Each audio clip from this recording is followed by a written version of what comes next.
அனைவருக்கும் வணக்கம். அரசு அதிகாரிகளை உருவாக்கும் நோக்கில் உங்கள் இம்பல்ஸ். ஸோ நம்ம பாக்ஸ் கண்டென்ட்ஸ் வரைக்கும் பார்த்துட்டு இருக்கோம். ஸோ இப்போ வரைக்கும் 12th ஹிஸ்ட்ரியில் செகண்ட் லெசன் வரைக்கும் நம்ம பார்த்துருக்கோம். இப்போ தேர்ட் லெசன் பார்க்க போகிறோம். ஓகேங்களா? ஸோ தேர்ட் லெசன் அப்படிங்கிறது இந்திய விடுதலை போரில் முதல் உலகப் போரினுடைய தாக்கம். ஸோ முதல் உலகப் போருக்கு அப்புறமா நம்மளுடைய விடுதலை போர்களில் என்னென்ன மாற்றங்கள் இருந்துச்சு அப்படிங்கிறது எல்லாத்தையுமே இந்த பாக்ஸில் நம்ம பார்க்க போகிறோம். ஓகேங்களா? ஸோ இதில் என்னென்ன பாக்ஸ் கண்டென்ட் இருக்குது அப்படிங்கிறத பார்க்கலாம்.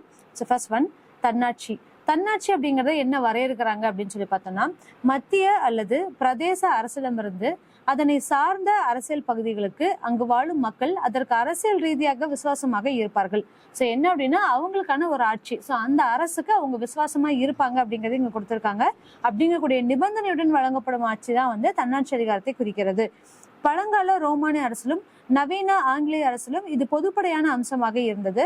1880களில் அயர்லாந்தில் தன்னாட்சி இயக்கம் முடுக்கம் பெற்றதை அடுத்து அயர்லாந்து அரசு சட்டத்தினுடைய, அதாவது 1920 அயர்லாந்து அரசோட சட்டம் ஒன்று நடத்தப்பட்டுச்சு. ஸோ அந்த அரசின் கீழ் வட அயர்லாந்தில் 6 நாடுகளிலும் பிறகு தெற்கில் ஆங்கிலோ அயர்லாந்து ஒப்பந்தத்தின் கீழ் எஞ்சி 26 நாடுகளில் தன்னாட்சி அமைய பெற்றது. அதாவது அயர்லாந்தோட ஒப்பந்தத்தின் கீழ். ஸோ இதுல நம்மளுக்கு என்ன தேவை அப்படின்னு சொல்லி பார்த்தோம்னா, தன்னாட்சி அப்படிங்கிறது என்ன? ஸோ தன்னாட்சி அப்படிங்கிறது எந்த அரசு நம்ம சார்ந்திருக்கோமோ அந்த அரசுக்கு வந்து நம்ம இறையாண்மையோட இருக்கணும், அந்த அரசு நம்ம பிலீவ் பண்ணணும் அப்படிங்கிறது மட்டும்தான். ஓகேங்களா? ஸோ நெக்ஸ்ட் ஒன், இதுல என்ன கொடுத்துருக்காங்கன்னு பார்க்கலாம்.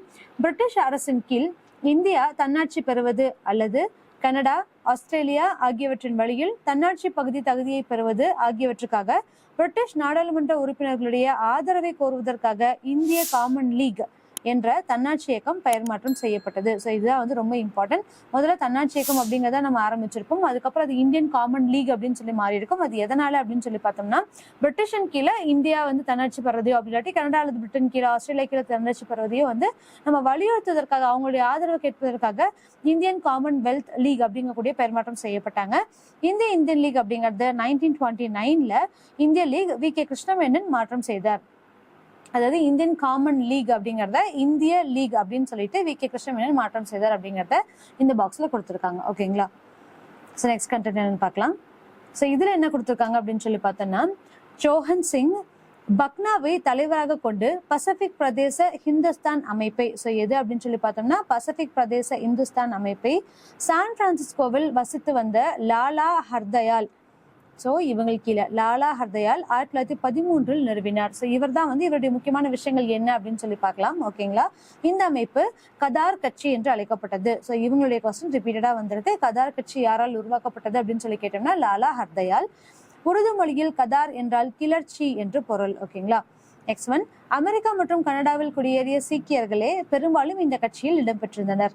கதார் என்ற பத்திரிகையும் இக்கட்சி வெளியிட்டது. 1913 நவம்பர் 1 சான் பிரான்சிஸ்கோவில் இது பதிப்பிக்கப்பட்டு வெளியானது.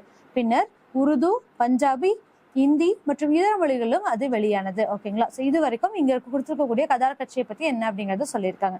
நெக்ஸ்ட் ஒன், இந்திய சுதந்திர போராட்டத்தில் கதார் இயக்கம் மிக முக்கியமான அத்தியாயம் ஆகும். ஸோ இது வந்து ரொம்ப ரொம்ப இம்பார்ட்டன்ட்.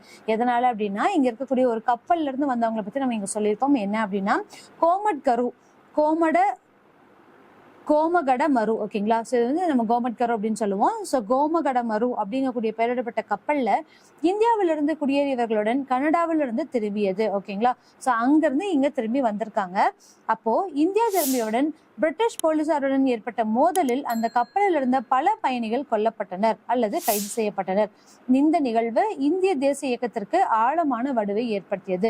ஸோ இந்த கோமகடமரு அப்படிங்கக்கூடிய ஒரு கப்பலில் நடந்தக்கூடிய இன்சிடென்ட்ஸ், ஸோ இந்த கதார் கட்சியுடைய தாக்கம், இது ரெண்டுமே வந்து பிரிட்டிஷர்ஸ்க்கு ரொம்ப பெரிய ஒரு பிரச்சனையாவே இருந்துச்சு.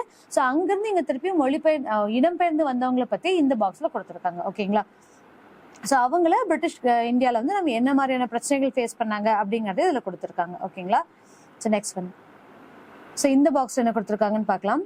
தென்னாப்பிரிக்காவில் ஆற்றிய மனிதாபிமான பணிகளுக்காக, இது ரொம்ப ரொம்ப இம்பார்ட்டன்ட், முதல்ல காந்தியடிகள் தென்னாப்பிரிக்காவில இருந்து வந்திருப்பாங்க. ரைட்? ஸோ தென்னாப்பிரிக்காவில இருந்து இங்க வந்து நம்மளோட பிரச்சனைகளுக்காக தான் முதல்ல ஒரு வாதாட வந்திருப்பாரு.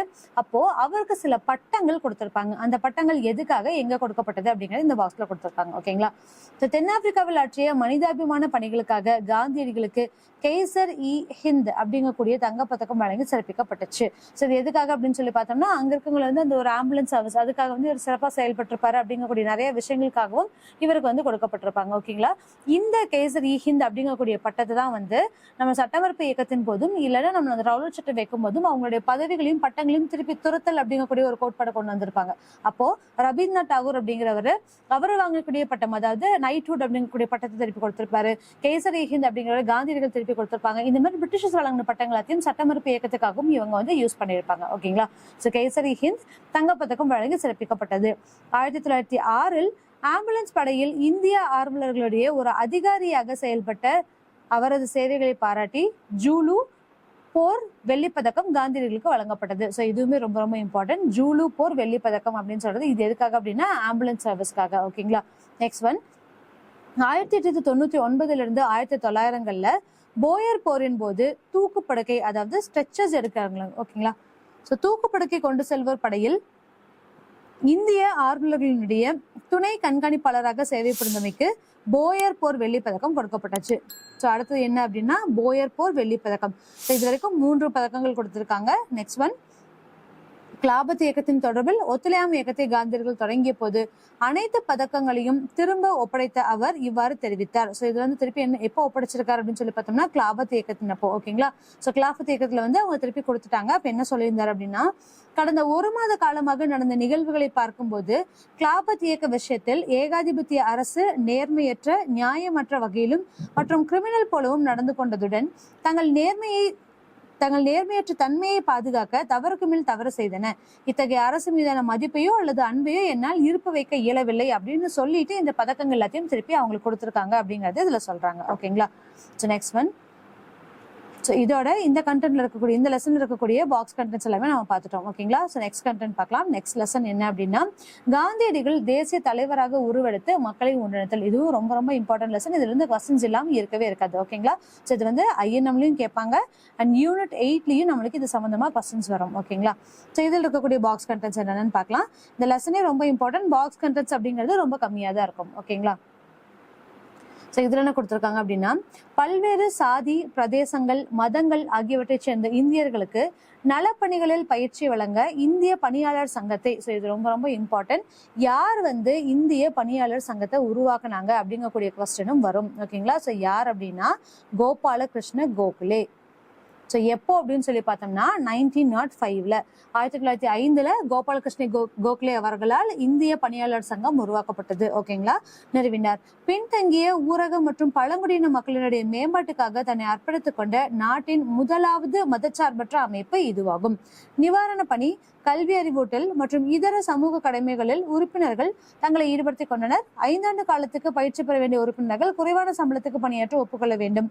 இந்த அமைப்புக்கு தலைமையகம் வந்து மகாராஷ்டிராவினுடைய பூனாவிலும் சென்னையில் இருக்கக்கூடிய மദ്രാஸ், மும்பை, பாம்பே, அலகாபாத் மற்றும் நாக்பூர்ல உள்ள முக்கிய கிளைகளிலும் இருந்தன அப்படின்னு சொல்லி கொடுத்திருக்காங்க. ஓகேங்களா, ஸோ அதுதான் இந்த பாக்ஸ்ல கொடுத்திருக்கிறது. ஸோ அதில் இருக்கக்கூடிய கண்டென்ட் அப்படின்னு சொல்லி பார்த்தோம்னா கோபாலகிருஷ்ண கோகலே எந்த வருஷம் என்ன இயக்கத்தை தொடங்கினாரு அப்படிங்கிறது தான். ஓகேங்களா, so next one Khalsa. So இந்த கால்சா அப்படிங்கிறது இதுவும் ரொம்ப ரொம்ப இம்பார்ட்டன்ட். யாரால ஓபன் பண்ணப்பட்டுச்சு, யார் இது கொண்டு வந்தாங்க அப்படின்னா உத்தம் சிங்க்கு இதுல என்ன பிரச்சனை இருக்குங்கிறத பார்க்கலாம். ஸோ கால்சா அப்படிங்கிறது ஒரு ஆதரவற்றோர் காப்பகத்தில் வளர்க்கப்பட்ட சீக்கிய 10 பருவ இளைஞரான உத்தம் சிங் இந்த நிகழ்வை தனது கண்களால் கண்டார். என்ன அப்படின்னு சொல்லி பார்த்தோம்னா ஜாலியன் வாலாபாக் படுகொலைக்கு பழி தீர்க்கும் விதமாக. ஸோ இதுதான் அவருடைய முக்கியமான கண்டென்ட். ஜாலியன் வாலாபாக் படுகொலை இருந்தப்போ இவரும் அங்க இருந்திருக்காரு.